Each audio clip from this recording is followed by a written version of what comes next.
For as long as we've had sex, humans have tried anything and everything to prevent pregnancy. Over the millennia, there have been a variety of options used for contraception, some effective, some not so effective, and some of them are downright dangerous. From crocodile feces to drinking mercury, some of these birth control methods will outright shock you. Stick around, as we have one method that is so ridiculous it's actually hilarious. I also want to know in the comments, what's the craziest myth about birth control that you've ever heard?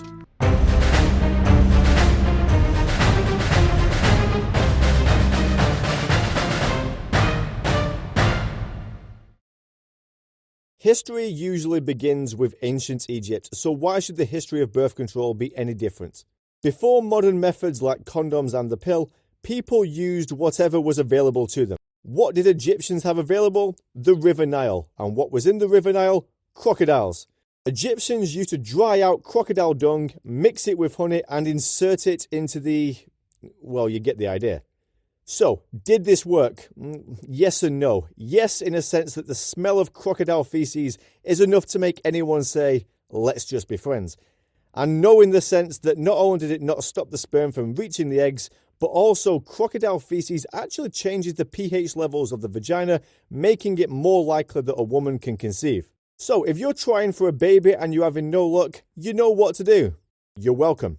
By 1000 BC, the Egyptians had advanced their methods and began to use condoms made of linen.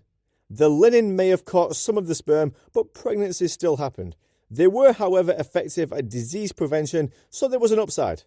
The condom was adopted by the Romans, who instead of linen used goats and sheep's bladders. However, as times went on, Romans began to use different methods. You would think birth control would get more advanced over time, but in this case, not necessarily. In 220 BC, we have evidence that the Romans were using stones and bronze as a form of birth control. Yep, you heard that right. Romans would insert a stone or a bronze object into the, you guessed it, as a sort of diaphragm. Now, you don't need to be a doctor to understand why this was a stupid idea. Using a stone or a bronze object as a diaphragm could lead to infection due to the buildup of bacteria, internal abrasions, and a lack of sterilization. Roman doctor Coronis believed that in order to reduce the chances of pregnancy, women should abstain from sex whilst on their periods, as he believed this to be the most fertile time. Coronis also notes that if a woman holds her breath while a man is coming, that would help. After sex, Coronis said that a woman should do squats and sneeze. While squats are a great idea for developing leg muscles, they surprisingly don't do anything to prevent pregnancy. I know, I'm as shocked as you are. Okay, so far we've had some pretty silly methods, but with the exception of bronze and stone diaphragms, none of them have really been outright dangerous. In terms of outright stupidity, no one can beat the ancient Chinese.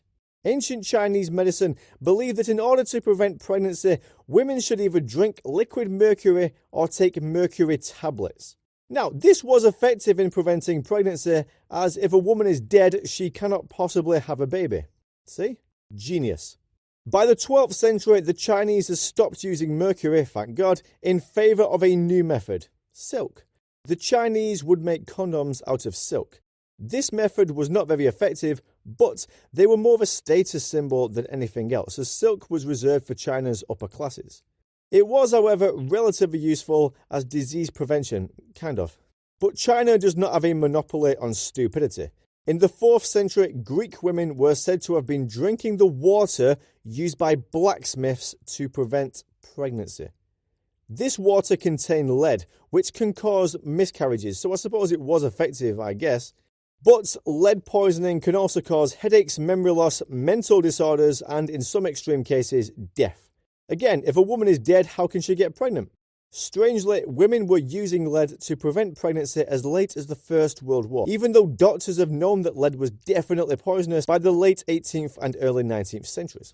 Now, perhaps the funniest method has to go to the Japanese, who in the 8th century were using a tortoise shell. That's right, a tortoise shell.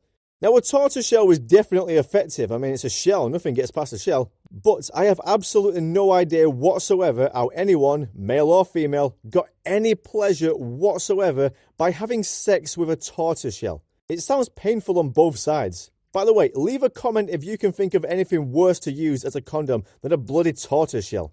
Okay, so far we've established that historically nobody really had any idea how to prevent pregnancy. Aside from monks who would just not have sex, but where's the fun in that? By the 16th century, however, we finally get some progress. Italian priest and anatomist Gabriele Falloppio reinvented the condom, making it out of linen, soaking it in mercury. Seriously, what's with the mercury? Drying them out and tying a ribbon round it to make it more sturdy. What makes Falloppio so special is that he conducted a scientific study on over 1,000 men. His study was not only on pregnancy prevention, but on a cure for syphilis.